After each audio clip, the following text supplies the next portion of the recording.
Доброго вечера. В эфире Прайм на телеканале АТР. Это время, когда мы говорим о наиболее важных для страны проблемах и приглашаем наиболее интересных людей. Сегодня у нас в гостях человек, который лично очень уважаю, бывший коллега, причем коллега такой именно газетный журналист, а ныне глава фракции «Голос» Верховной Ради Украины, народный депутат Сергей Рахманин. Привет. Добрый вечер. Рад тебя видеть по многим причинам. Обсудить полно чего. Но вот этот был карантин, который нам все сбил, и канал АТР не выходил не в связи с этим, а в связи с другим карантином, но который тоже, к счастью, вроде закончился. Вот. Хочу поговорить о стратегии деоккупации Крыма, как ее видит партия «Голос», как такая либеральная, демократическая, проевропейская партия, которую, собственно, ты с коллегами и писал. И начать прямо с этого хочу, но для початка нашей дискуссии, точнее, твоего выступления, моих вопросов, я бы хотел, чтобы вы послушали вчерашнюю цитату. Вчера я здесь был на твоем месте Дмитро Кулеба, министр закордонных справ Украины. Я вот тоже задал вопрос, почему нет стратегии уже 6 лет, да? И вот что он ответил, послушаем и продолжим тогда. Довгий час дійсно нічого на цьому напрямі не відбувалося. Зараз речі заворушилися. І там я вже щось в РНБО ми поговорили, там ми з Міністерством реінтеграції територій окупованих поговорили. Я коли став міністром, то буквально, здається, на другий чи третій день покликав до себе із своїх відповідних співробітників і сказав, мене цікавлять наші бачення деокупації Криму. Це має бути у нас цей документ під рукою. Вони почали його писати, написали. Зараз він у мене на столі, я його читаю. Такий там не одна сторінка текстом. Ну вот хотя бы, значит, мы имеем представление, что по международной линии что-то готовится, но международную линию мы тоже обсудим. Но вот в целом я хочу, чтобы ты нам, крымским татарам, нашим зрителям в оккупированном Крыму, которые ждут вообще, что Украина будет делать, рассказать видение вашей партии. Да, она небольшая фракция, но тем не менее фракция, которая может и должна вносить какие-то инициативы и двигать вперед законодательный процесс, в том числе касательно Крыма и стратегического тоже, потому что я так вижу, что особо никто Крымом сейчас не озабочен среди парламента, по крайней мере. Дякую, що запросив. Дякую за запитання. Запитання важливе, чутливе.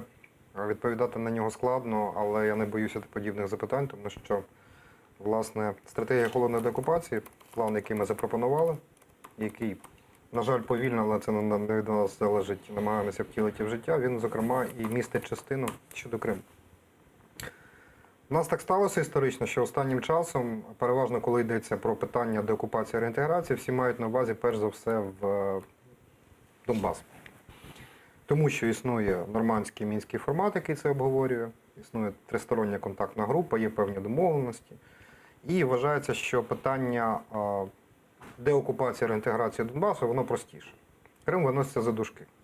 І це та вимога, яку ми, власне, підняли на прапор, підняли абсолютно свідомо. Ми говоримо про те, що деокупація, реінтеграція неможлива окремо Крим, окремо Донбас. Це має бути спільна історія і ключова історія, ключова помилка, яку припускалася влада раніше, яку повторює зараз, це те, що з порядку денного перемовин, які би вони не були, Крым, на жаль, выкреслен. Ну смотри, это выглядит так, да, что мы играем в игру, которую нам навязывают. То есть это не наша игра. У нас территории одинаково утрачены, они одинаково оккупированы, просто оккупант, преступник назвал это по-разному. Он мог захватить третью часть Украины, если, не дай бог, у него получится назвать это еще как-то, да, и мы бы тоже в эти игры играли. Да? Вот как саме тому я не розумів логіки. Це питання, наприклад, одне з питань, які ми зараз проблемуємо, це відбувається складніше і довше, ніж хотілося б, на превеликий жаль, але так воно є. У нас є окремий закон, який регулює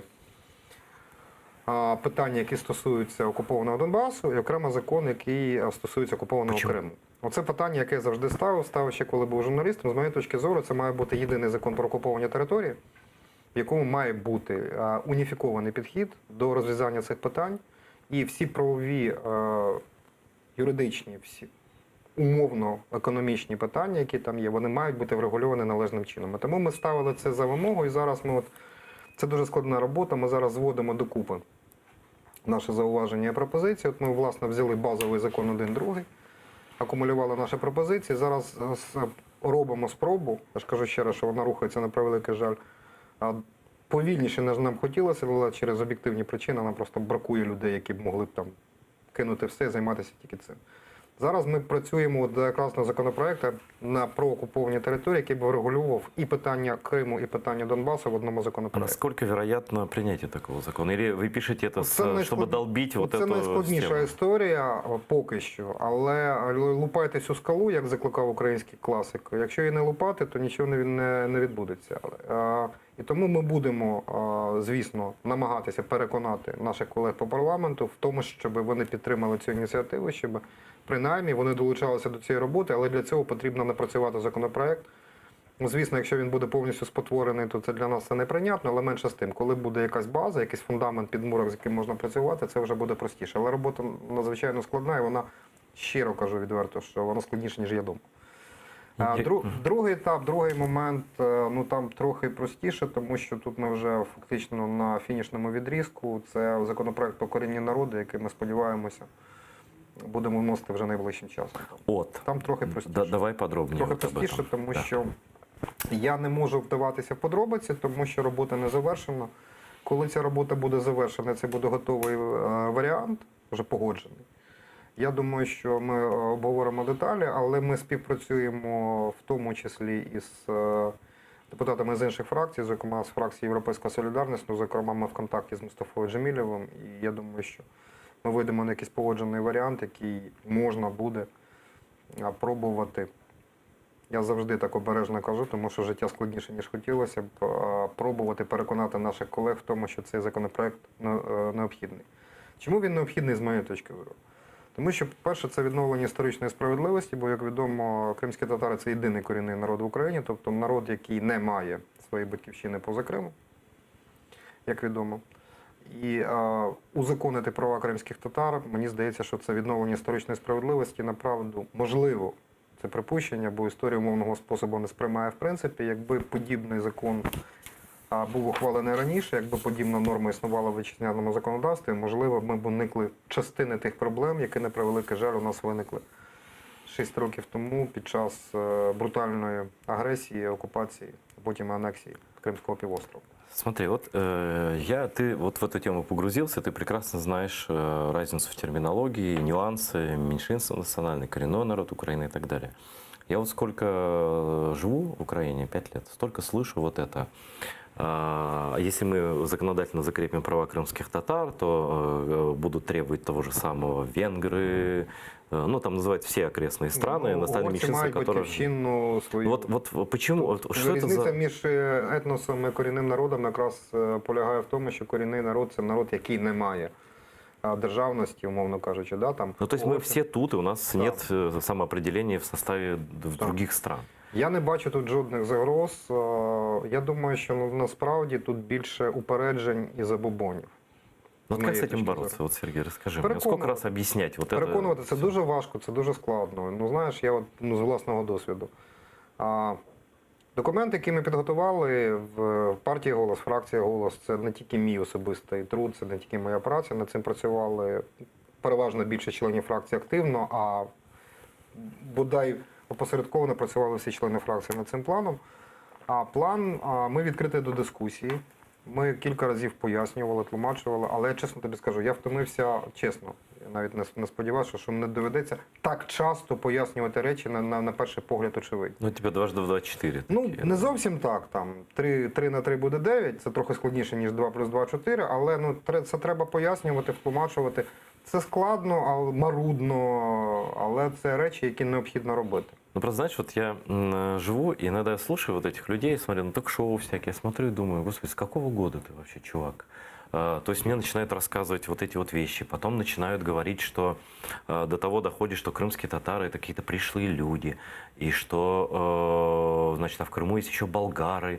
Ну вот что-то такое начинают рассказывать, то, что мне рассказывали еще когда я был пацаном, еще в Советском Союзе, что вы там типа не коренной народ, а какие-то там степняки, которые где-то там. И вот такие предрассудки, они, я тебе скажу так, вот правда, они жили еще даже при прежней администрации, при Петре Порошенко. Это страшно сказать, вот так сейчас никто не поверит в это.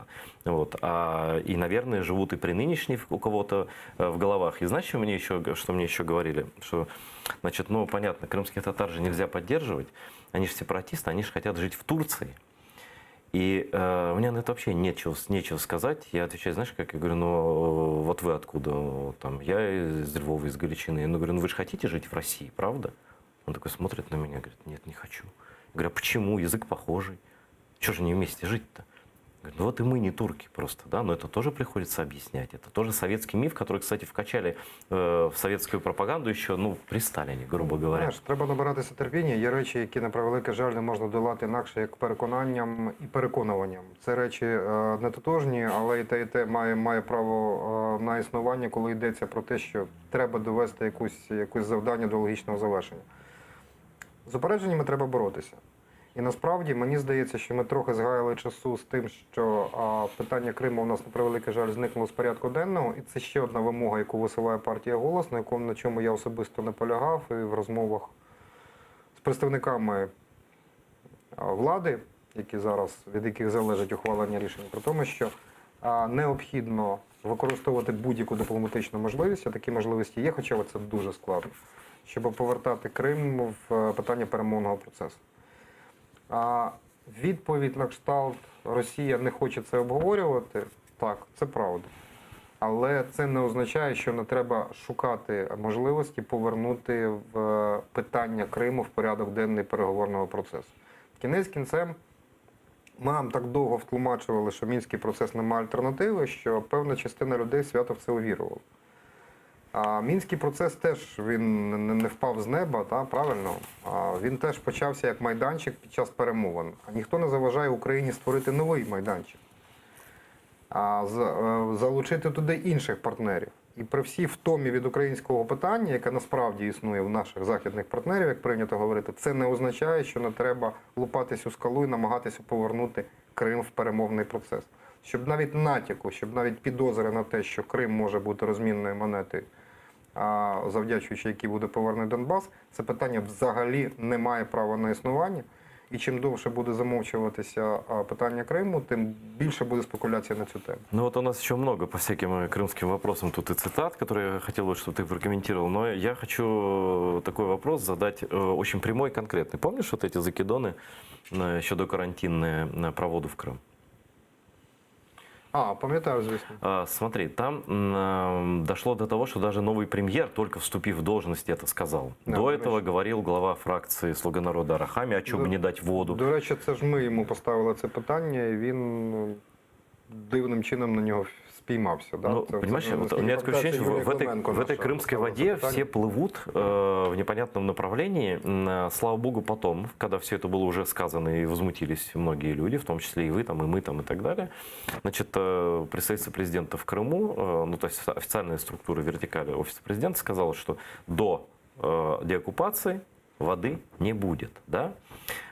Тем временем русские постоянно говорят о том, что это гуманитарный вопрос, и даже такие намеки идут из России, прям даже достаточно откровенные, что если там типа мы все будем умирать от жажды там в Крыму, да, то мы захватим часть Украины там с ответвлением канала, юг Украины и так далее, что даже это как казус белли могут использовать, то есть шантаж водой идет постоянно.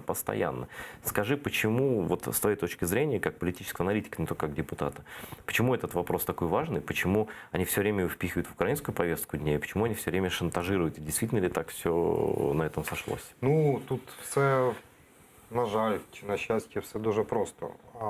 Перше, правовий момент.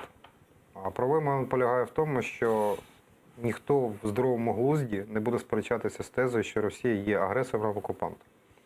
Відповідно до міжнародного права, країна-окупант несе відповідальність за жителів території, які вона окупувала.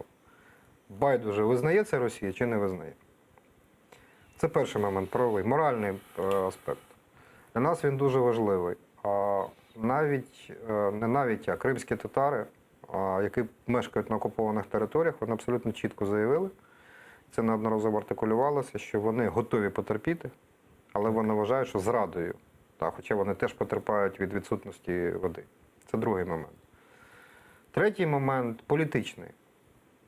Чому це питання постійно порушується? Це класична спекуляція, тому що це питання чутливе і Росія вважає, що спекулювання на от такій чутливій тематиці, що це гуманітарна катастрофа, Ну, да. а раз Україна не реагує на це, вона відтак несе відповідальність за можливу гуманітарну катастрофу.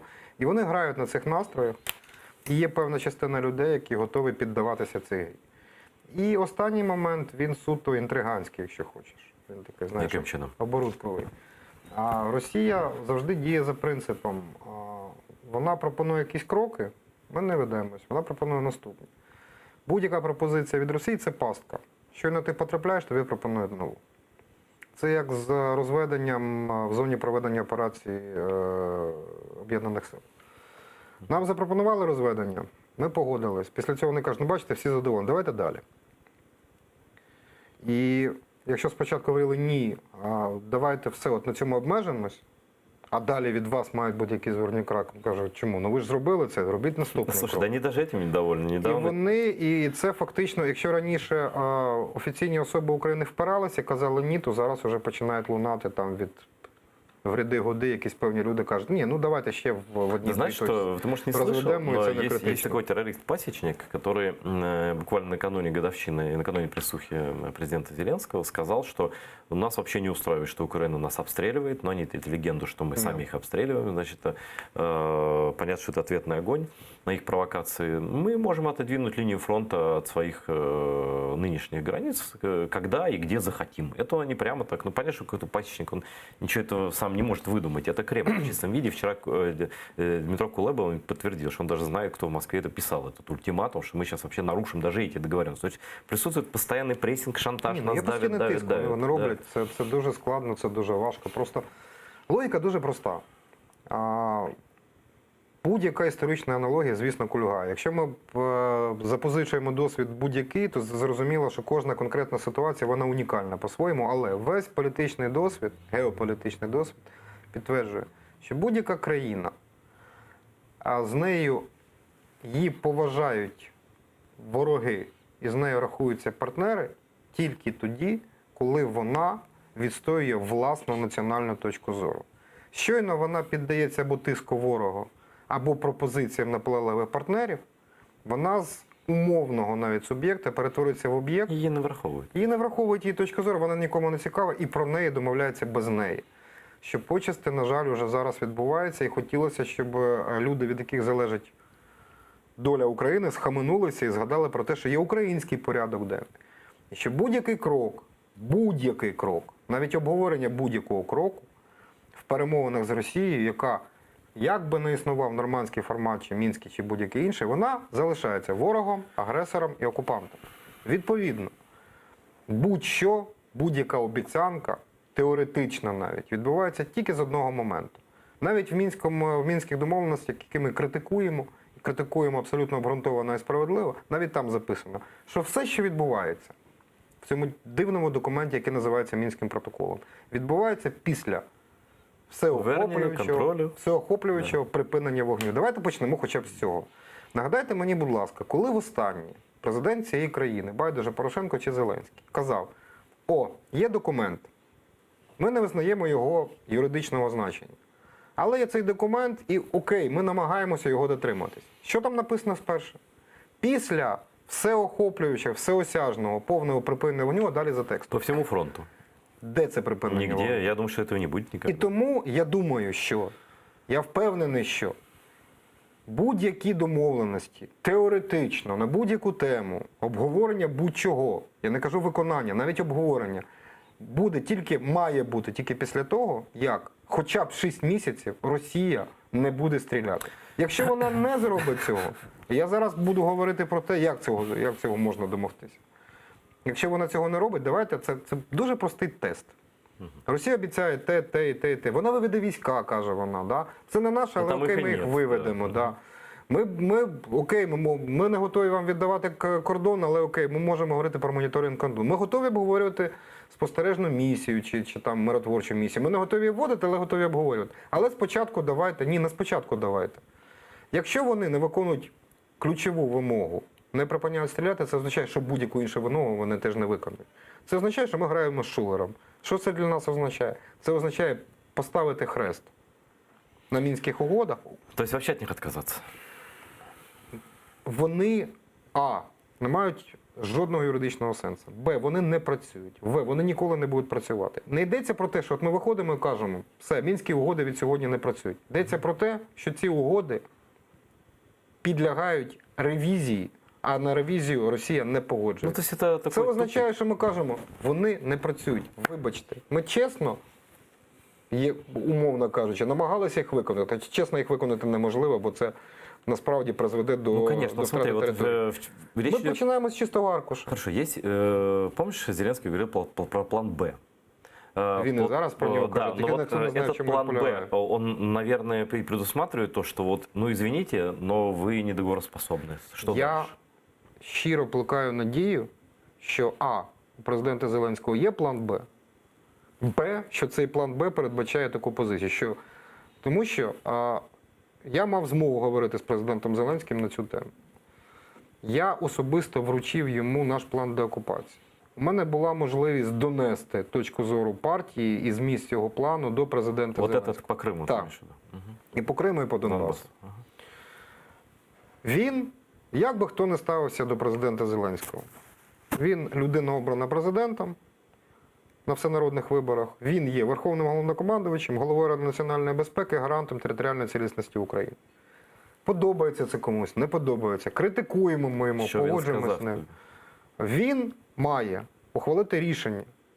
І мені, при всьому тому, що я критикую його тоді, коли я вважаю, що підстави для такої критики є, я не зацікавлений в тому, щоб ця людина робила помилки, які відіб'ються на долі держави, тому що я громадянин цієї держави. Все понятно, конечно, да.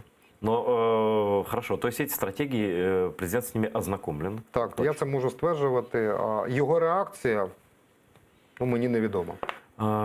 Я все-таки еще один уточняющий вопрос про воду хочу задать. А может быть такой расклад, предположительно, что на словах россияне говорят, что типа Крым мы вообще не обсуждаем, а Донбасс это другое, да, вот Донбасс там формат Минска и так далее, но вот этот вопрос воды в Крым, они ставят негласным условием для прогресса по, грубо говоря, Минску, по достижению вот этого мира там.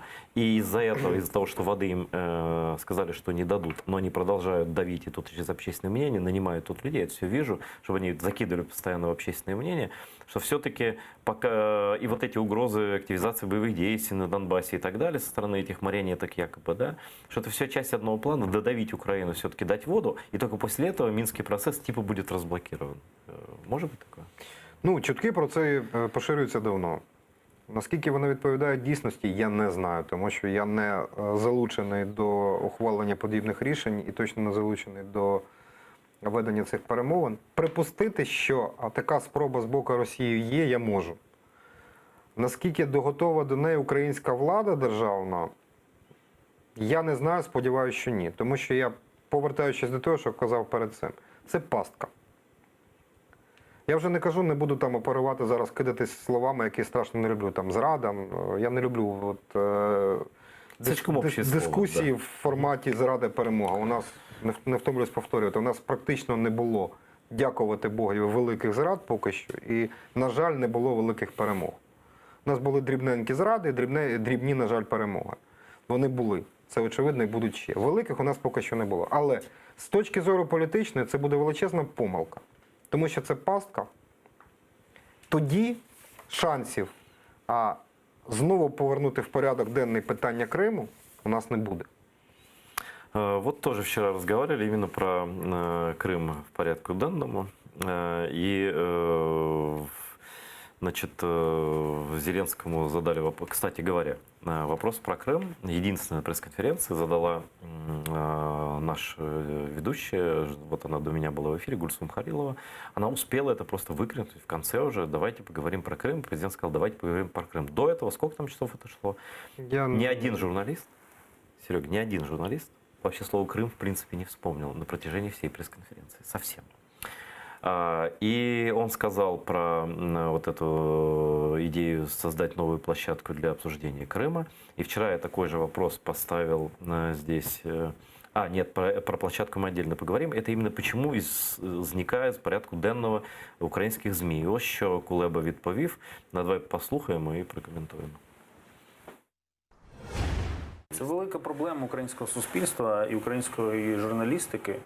І я, користуючись ефіром, хочу звернутися до українських журналістів. Пишіть про Крим, говоріть про Крим, знімайте сюжети про Крим. Тому що коли ви думаєте, що лише держава цим має займатися Кримом і тримати постійно Крим в порядку денному, то ви помиляєтеся. Це задача нашого суспільства. Тому що ми почнемо втрачати в Крим в той момент, коли ми перестанемо про нього говорити. Что тут яйцо, что курица, что впереди? Власть забыла про Крым, и поэтому медиа-общество, или медиа-общество забыли про Крым, и поэтому власть идет на поводу у их настроений. А що тут курка, що тут яйце, можуть бути різні точки зору, з моєї точки зору.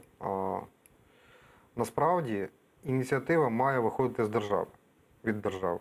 Тобто, по-перше, закиди на адресу медіа і громадських активістів, умовно кажучи, вони є безпідставними, тому що якби не медіа і не громадські активісти, то, напевно, б влада взагалі забула про питання Криму. Тому що журналісти час від часу це питання порушують. Не так активно, як раніше, це правда.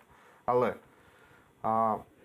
суверенітет, територіальна цілісність, непорушність кордонів і взагалі турбота про громадян – це питання держави. Держава має тримати кримське питання в фокусі. Це її обов'язок. Це не просто її добрий намір, добра воля. Це її обов'язок. Це елемент державної політики. Тому що говоріть про Крим, пишіть про Крим, згадуйте про Крим. Люди живуть в вирі величезної кількості проблем. Те, що вони інколи забувають про Крим, напевно, може не робить їм честі, але їх можна зрозуміти. Для держави це обов'язок.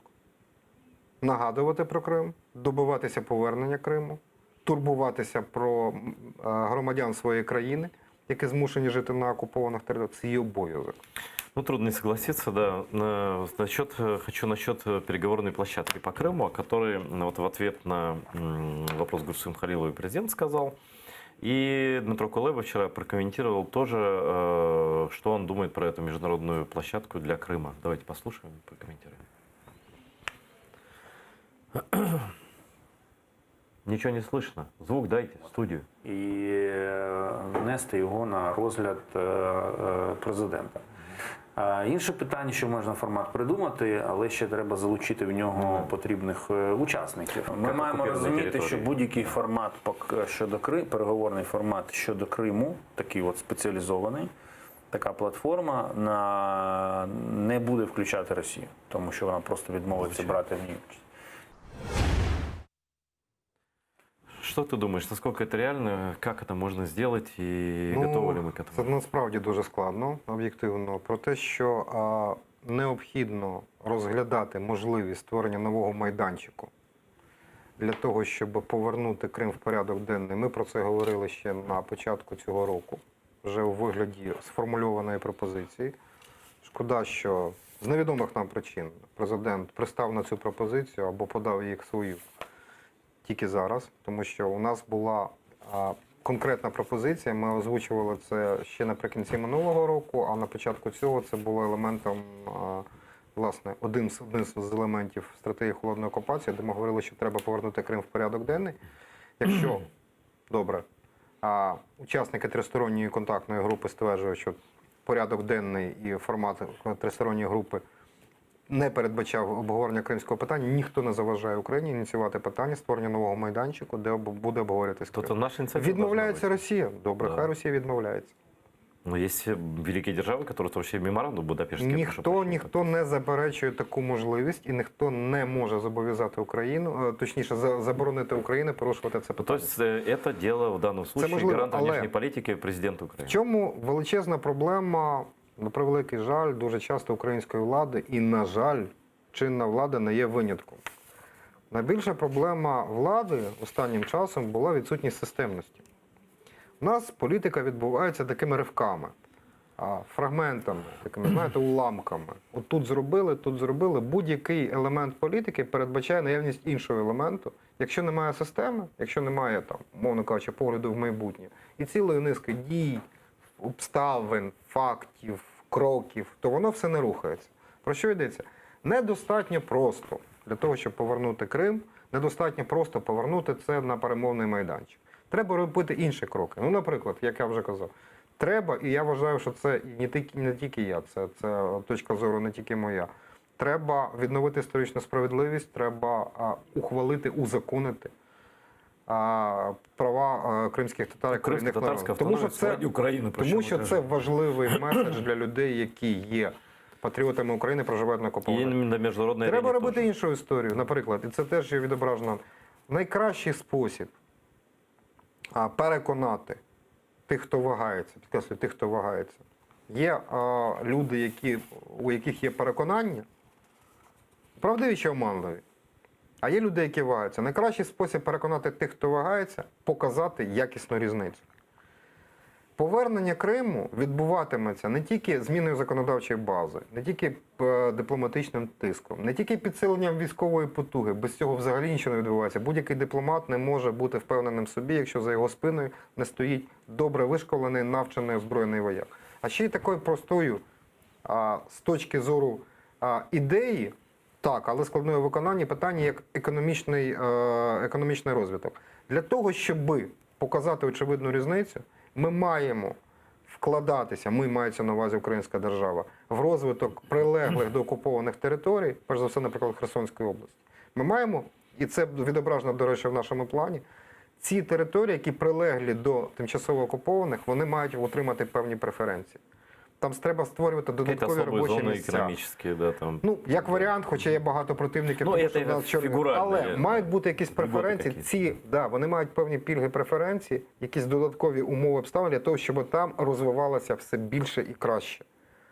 Умовно кажучи, я не порівнюю, кажу, будь-яка історична аналогія кульгає. Одна з причин, чому східні німці так прагнули об'єднатися з Західною Німеччиною, була очевидна різниця і в правах, і в свободах, и в экономичном добробуте между Східною Німеччиною и Нет, Західною. тут абсолютно прав, но есть пример Северной и Южной Кореи, и сколько бы северокорейцы не узнавали, как хорошо живется в Южной, там ничего не інша изменится. проблема, тому що вона живе в інформаційному вакуумі. І не А от, тільки. наприклад, можна так чи інакше ставитися до проблеми розподілу Кипру. Да? Але насправді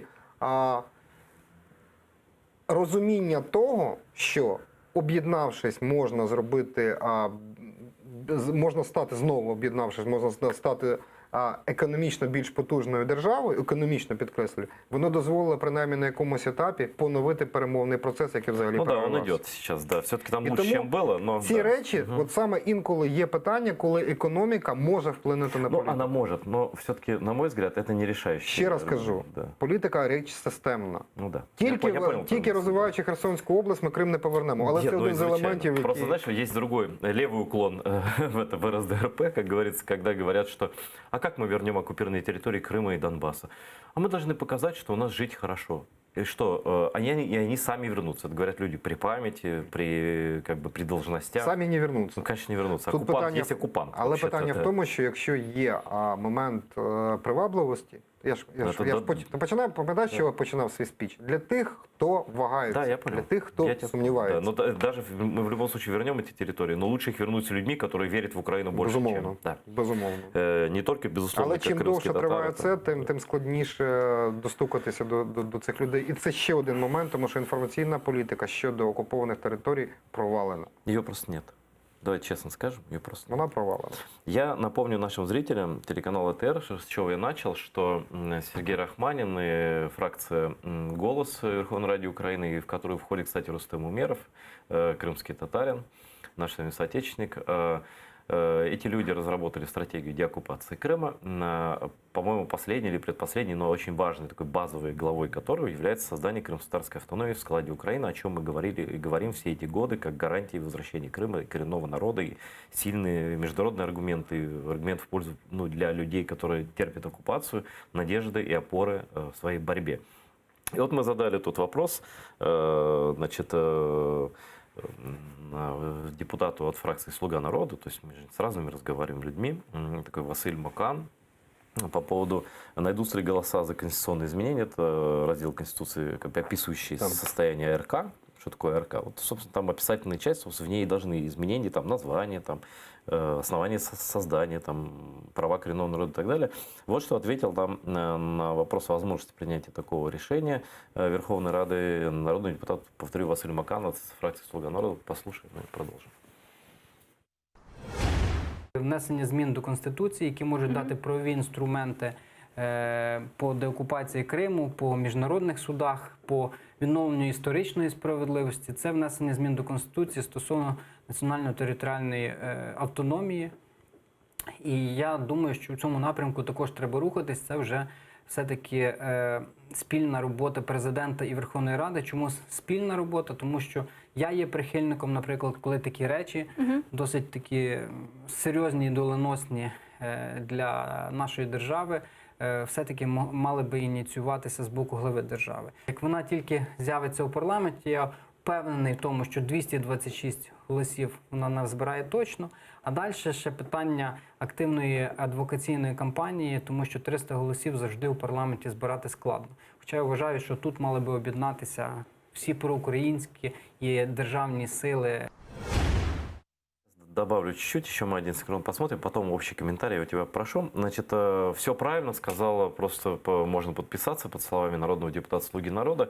Единственное, что мне вызывает вопрос, это президент должен начать, парламент должен начать. В итоге так получится, так уже было целый созыв и целую президентскую каденцию, когда это должен был начать, тот должен был начать. В итоге ни те не начали, и вот мы переползли в новую каденцию, и все, опять я те слова все слышал уже давно, да? И еще один вопрос, который, кстати, я поднимал еще, это как только выборы прошли, и тут был у меня в гостях Никита Потураев, один, ну ты знаешь, Знаю, наверняка, да, один из таких патриотичных депутатов, «Слуги народа». Років 20 його знаю. Ну, тем более. Вот. Но я не так давно, но я просто тогда, и даже я был ну, приятно, не то что удивлен, но потому что человек очень патриотичный, и говорил он вплоть до того, не только про крымско-татарскую автономию, у меня вот в эфире он тут сидел, Никита говорил про правительство Крыма в изгнании, о чем вообще речь шла тоже фоном, да, но он конкретно это сказал представитель партии «Слуги народа». И мы задали вопрос на эту тему тоже, почему так и не создали крымский парламент в изгнании и это правительство. Светлана Залищук, это бывшая, просто уже бывшая, но она же депутат прошлого созыва, ты же знаешь ее прекрасно, да? Просто твое мнение послушаем, и тогда уже ты по полной программе свое скажешь. Що стосується уряду в екзилі, я особисто підтримую цю думку. Повторюся, вона співпадає з головним принципом, з моєї точки зору, який повинен діяти відносно Криму. Це проактивність. Це постійна увага, це рішення, це задіяння міжнародних майданчиків, політичних, судових, експертних, соціально-мережевих і так далі. Тому однозначно вважаю, що так, і хотілося б, щоб президент Зеленський більше приділяв цьому увагу. Я вважаю особисто, це має бути Київ, однозначно, де ухвалюються всі рішення. Прем'єр в екзилі повинен постійно заходити до президента, до прем'єра, до Кримської прокуратури, до прокуратури, де багато збирається, документуються злочини проти людяності, військових злочинів і так далі. Вважаю, що вони повинні бути тут і багато де за кордоном. Ну вот, что касается автономии и правительства в изгнании, насколько это может быть сильный инструмент именно в крымском направлении для международных? Давай по черзі. Ну, спочатку твого питання, яке абсолютно слушне. Да? Ти відштовхувався від заяви пана Мокана, який говорив про те, що було б бажано, щоб це вніс президент. Я можу висловити такі припущення, чому він сказав так. Це ґрунтується на двох тезах. Одна теза, з моєї точки зору, вона є трохи помилковою, але вона теж, знаєш, якщо хочеш, відноситься до певних упереджень. Чомусь у нас завжди вважалося, що законопроекти, які вносить президент, вони мають більшу вагу. Ну, так устроена система президентсько-парламентської республіки. Вони можуть розглядатися як невідкладні, як відповідно до Конституції. Більше того, вважається, що якщо це вносить глава держави, з усім необхідним набором повноважень, функціоналом і мірою відповідальності, це, так би мовити, особливо, коли йдеться про Конституцію. Це, так би мовити, трохи формальна точка зору. Неформальна полягає в наступному. Мені некоректно через посаду мою, керівника фракції, обговорювати інші фракції, я цього не буду робити, але є абсолютно очевидним, що фракція «Слуги народу» не є однорідною. Це показують і голосування, і Це їхні ще м'яко заяви. кажучи. Так. І зрозуміло, що наявність або відсутність необхідної кількості голосів за той чи інший законопроект визначається часто густо, я не кажу завжди, часто, тим, хто є ініціатором внесення відповідного законопроекту і хто є його, так би мовити, двигуном. Зрозуміло, що якщо це буде група депутатів або конкретний депутат, тим більше депутат не від «Слуги народу», я думаю, що шанси отримати підтримку будуть набагато менше, ніж коли це зробить президент. Тоді це певна гарантія успіху. Тому тут певна логіка, а в словах Мокана є. Звичайно, так. Я зараз не кажу, це Практична логіка, добре чи скажімо погано. так, Ну, переходимо до політичних реалій. Воно виглядає так. Тепер щодо змісту і суті. Наскільки я знаю, представники Меджлісу і Курултаю, вони робили спроби домовитися, натиснути, переконати, як завгодно називаєте, представників і Офісу Президента, і уряду для того, щоб отримати необхідну підтримку, власне, чинної влади, для того, щоб подібна ініціатива була запитана владою і відповідний законопроект, відповідні внесення змін до Конституції з'явилися в Верховній Раді. Мені невідомо наразі, чим ця спроба завершилася. Я просто знаю, що такі спроби робилися. Публічної відповіді не І сподіваюся, що це переконали. Якщо не переконали, то, можливо, на жаль, доведеться. Але це не означає, що подібну спробу треба робити. Я просто пам'ятаю, я зараз не буду називати прізвище, рік тому, більше року тому, півтора десь роки тому, коли я був ще журналістом, я ставив питання офіційно і неофіційно. Одному дуже відомому і впливовому в українському парламенті політику, чому ви, маючи вже готовий текст конституційних змін, які стосуються Кримсько-татарської національної автономії, не вносите його в зал. Тим більше, що ця людина фактично була представником фракції, яка входила до більшості. Фактично, Народного фронту, влади. ти маєш на увазі? Ні. Кажу, у вас більшість. Які проблеми? Вони кажуть, розумієш, це треба робити тільки тоді, коли ми гарантовано знаємо, що в нас є 300 голосів. Бо буде дуже прикро, якщо ми внесемо, для тих, хто не знає, це достатньо складна процедура. 13-й розділ Конституції, він передбачає складну процедуру. Попереднє схвалення 226 голосів, висновок Конституційного суду і остаточне затвердження 300 голосів. Мовляв, на попереднє схвалення голоси у нас є, а от на 300 голосів нема. Ми плідно працюємо, наполегливо працюємо і будемо вносити тоді, коли ми гарантовано будемо знати, що у нас 300 голосів. Я не знаю, працювали вони чи ні. Я не знаю, чого тут було більше – реалій політики чи політичного лукавства. Мені так здавалося, що все-таки працювали не надто наполегливо. І це відповідь на твоє питання, чому вони перекочували з одної каденції в ответ, іншу. да. Просто любой путь починається з шагов. Тепер наступна річ. Є чи немає логіки вносити це від іншої депутатської фракції, а не чекати, або краще чекати президента, бо це, мовляв, гарантує. Якщо ти запитаєш мене, я прихильник того, щоб подібні зміни, подібний законопроект щодо внесення змін до Конституції, який би стосувався Кримсько-татарської національної автономії, вносити. Тому що ми можемо, як і в попередньому скликанні, дочекатися до завершення каденції. І вже публічно, виносити в публічне поле і там коли обсуждати. це в політичній площині, тоді кожен побачить, хто є хто. А поки ти не винесеш його, ти не будеш знати Тому нічого. це моя точка зору. А зарані говориш, що нічого не вийде. Хтось каже, що це, мовляв, легковажно. Мені здається, що це навпаки відповідально. Я вважаю, що це власне і є політика. І політика, зокрема, передбачає ризик і відповідальність. В даному випадку є і те, і те. Це моя точка зору. А так можно, вечно воздержались от всего и ничего не решаем. И про правительство в экзиле скажи, пожалуйста. Щодо уряду в екзилі. Насправді це питання дискутивне. Я поясню чому. Сама по собі ідея є привабливою. Але питання ж не стільки в привабливості, скільки в її ефективності. Що я маю на увазі? У нас є структури, офіційні і неофіційні, які так чи інак мають відповідати або відповідають за кримське питання.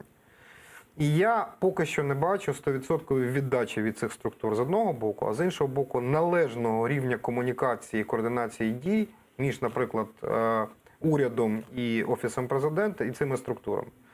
Від того, що у нас з'явиться ще одна, ефективність То есть роботи ты имеешь в не виду збільшиться. представительство президента ВРК? Наприклад. Но это единственная структура, которая реально вот Ну, Крымская прокуратура есть, да. правоохранные органы это чуть другое. Да. Є відповідні там, є Міністерство з питань окупованих територій. То есть ты считаешь, их работу и тех, Поки недостаточно скоординованно? що вони не скоординовані між собою, це на мій погляд. З ним можна сперечатися, в мене є погляд свій на це, як у людини, яка хочеш, не хочеш, занурена в політичний процес. Між ними не існує достатньої координації. Мені здається, що там ще є певний резерв для підсилення роботи, принаймні в певних людей, в певних структур. Не є достатній рівень, мені здається, поки що, співпраці з Офісом президента, від якого багато що залежить. І відтак, якщо у нас з'явиться ще одна структура, насправді не буде не гірше, не краще. Умовно кажучи, якщо у нас робота вже налагоджена, треба її підсилити, заради Христа, нехай з'являється ще одна структура, яка буде тільки підсилювати. А поки у нас прогалина, наявність ще одної структури, ну, на превеликий жаль, це не той випадок, коли кількість переходить в якість. Ну, а хотя бы, чтобы на международный уровень вывести в это правительство. Це інша історія. Це інша історія, вона, знову ж таки, може бути зіграти як публічна історія, але за однієї умови, знову ж таки.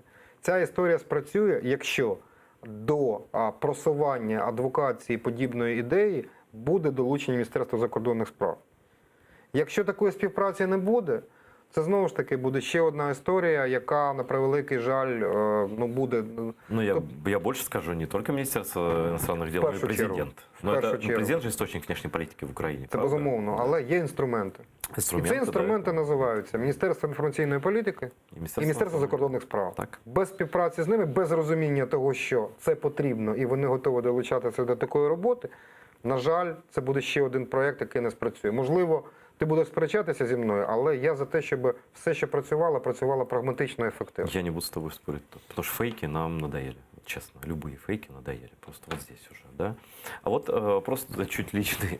Ты все-таки, ну, действительно, мы коллеги даже почти одного возраста и работали в журналистике, в печатной, ну, примерно равное количество лет, Ну, я там. думаю, да? И вот я себе не представляю, даже вот в фантазиях, вот я попал в законодательный орган. И что вот там журналист политический, а мы с тобой именно политической журналистикой занимались там в разных местах, но не в этом дело, в принципе, да? И что ты там увидел? Насколько вот твои ожидания, понятно, что не розовые, мягко говоря, ты знал все это, да? Но все-таки ты увидел это, войдя внутрь, да? Почему это так работает или не работает внутри? Знаєш, мені буде достатньо складно відповісти на твоє питання, пояснюю чому. Насправді ми живемо в час величезного експерименту. Чим цей експеримент завершиться, поки що не знає ніхто. Над кем? Кого? Я поясню, що мається на увазі. Я ніколи не був всередині політики. Ніколи. Я не брав участі в виборчих кампаніях, я ніколи не кандидував, я не входив до передвиборчих штабів. Я про это тебе и говорил, ты Я не був занимался. ніколи членом Да. політичних партій, тобто практичного досвіду політики в мене не було. Але я знаходився в політичних процесах, як політичний журналіст. Ти хочеш чи не хочеш, ти частина цього процесу. Ну, ты же видел все недостатки, все там, И- все, что там было. Всі мої знання, відчуття, ну не всі, я не буду лукавити, велика частина моїх знань, навичок, досвіду, набутого за майже 30 років існування в політичній журналістиці, виявилися непотрібними, незапитими, тому що зараз все працює абсолютно інакше. А что изменилось? Это коронавирус, что ли, сильно повлиял? Ні, ніколи ми не існували в умовах, коли вся влада сформована навіть не одною політичною силою, одної людини. Но все равно существуют другие издержки. И- Но в парламенте труднее, да, Ні, наверное. да? пояснюю чому. В парламенті, ну я ж за своє життя я знайомий, я ніколи не рахував, ну це кілька тисяч парламентарів знайомих. 9-й созыв. Прошу Так. прощения. Ну, Да. починаючи з Це першого, тисячі вже. з першого скликання, це Тисячі людей. тисячі людей. Так? Ну, окей, я знав не в кожному скликанні кожного, але я знав, ну, це обраховується тисячами людей. Ну, 1000 знал точно, давай так. Ну, да. більше 1100%. Бо були 2 скликання, де я знав всіх. От тобі вже 900. Ну там, хоча там перетікав, ну байдуже. І це тільки депутатів. І є люди, яких я пам'ятаю і знаю ще з першого скликання. І такі люди є в Верховній Раді цієї каденції. Я його запитав, бодай приблизно щось подібне на те, як працює Верховна Рада зараз було, вони кажуть, взагалі нічого схожого не було. Все працює інакше, все працює не так. І тому Погано це чи добре, можна сперечатися, насправді історія розсудить. Але насправді сказати, воно всередині виглядає інакше, але, умовно кажучи, якби я заходив, ми фантазуємо, да, історія умовно не сприймає, якби я заходив в Верховну Раду минулого скликання, ну, можливо, мені було б трохи простіше. Зараз всі вчаться з нуля. То есть для всех это новое. За великим рахунком так. Навіть для тих, хто має бекграунд, історичний досвід, навіть їм перебудовуватись простіше. Бо в них є історичний досвід, партійний досвід, фінансова подушка, бекграунд, регіональні структури, досвід, чуйка, якщо хочеш. Людям, які прийшли з нуля, їм важче перебудовуватись. Тому це достатньо складно. Це складніше, ніж я думав, саме через те, що обставини саме такі.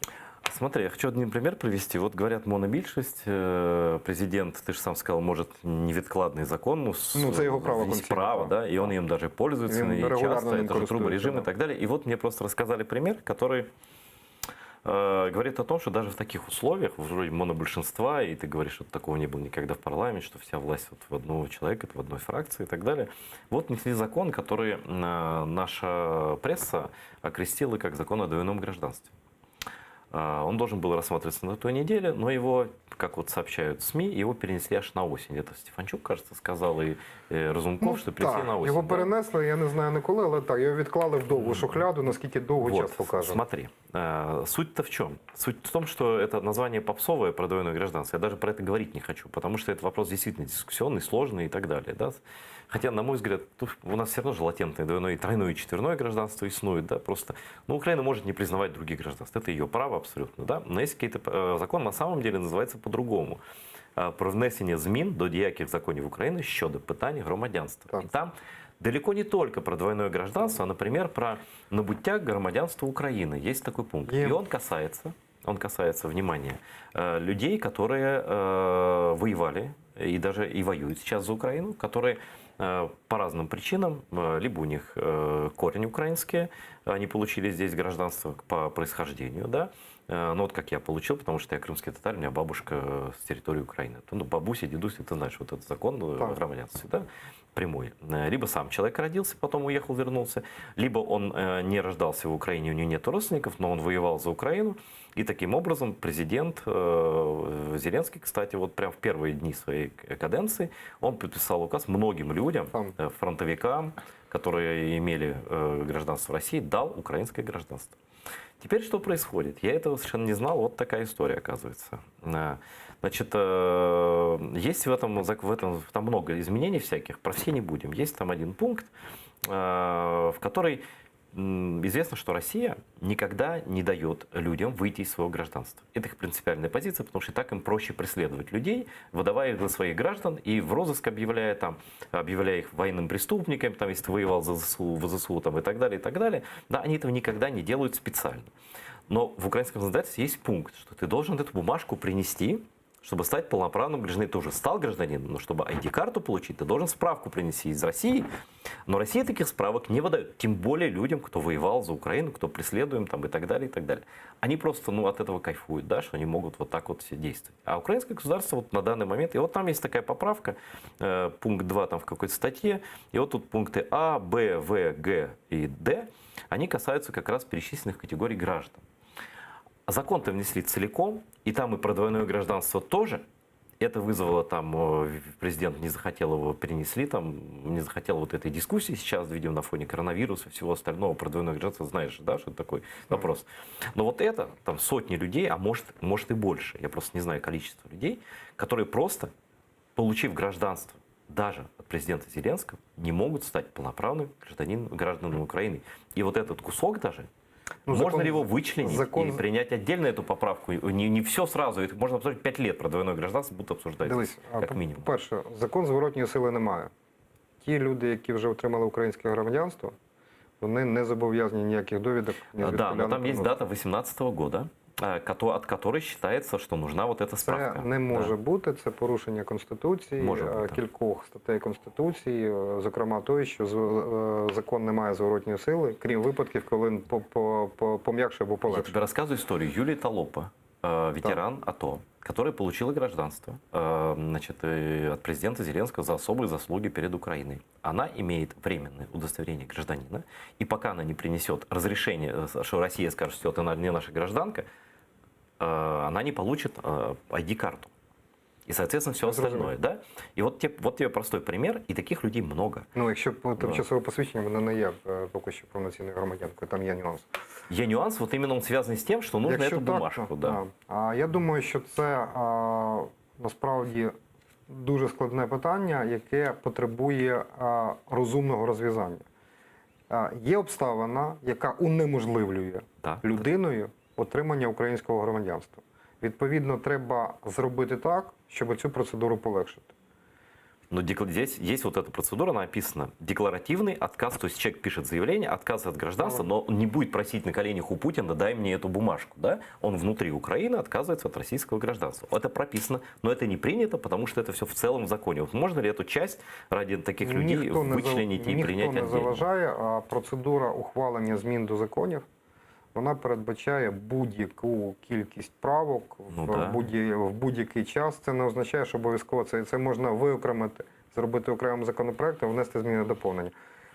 Мені важко коментувати цю Я норму. тобі все перешлю. Да, чому? Тому що я дивився, звісно, цей законопроект, але уявляєш, яку кількість законопроектів. Да потом дивишся. постоянно менялся в этом законопроекте все. І тому я не готовий конкретно цю норму коментувати, наскільки вона бездоганна, довершена з точки зору техніко-правової. Але якщо справді там процедура, яка є коректною, відповідною до Конституції, і вона справді полегшує отримання громадянства для тих людей, які на це громадянство заслужили, ніхто не заважає виокремити цю позицію. Я про це хотів запитати. Законопроект може складатися з одного речення. Зрозуміло, Ну, з одного листа. Це не є проблемою жодною. Регламент це дозволяє. Понял. То есть мы обсудили много чего. Время, к сожалению, чуть перебрали. Вот я тебе очень сильно благодарен, потому что у вас хоть небольшая, но очень деятельная фракция, и фракция, которая действительно пытается действовать на пользу обществу, а не шуметь, пиариться и так далее. Вот, и мы это увидели, в том числе из нашей с тобой беседы. Приходи еще, и мы всегда рады видеть. И вот на самом деле есть таких много, меня спрашивают из Крыма, людей, которые осознают и понимают важность крымского вопроса, важность прав крымских татар. Сергей Рахманин один из таких людей, и таких людей много и в парламенте, и в политикуме, и так далее. Этот вопрос обязательно в любом случае будет решен, в этом даже абсолютно не сомневайтесь. Просто понимаете, какая ситуация. Но вы все слышали, о чем мы сегодня говорили с нашим гостем. Спасибо, Сергей. Дякую. Всего доброго, смотрите АТР, у нас бывает интересно. Всего доброго.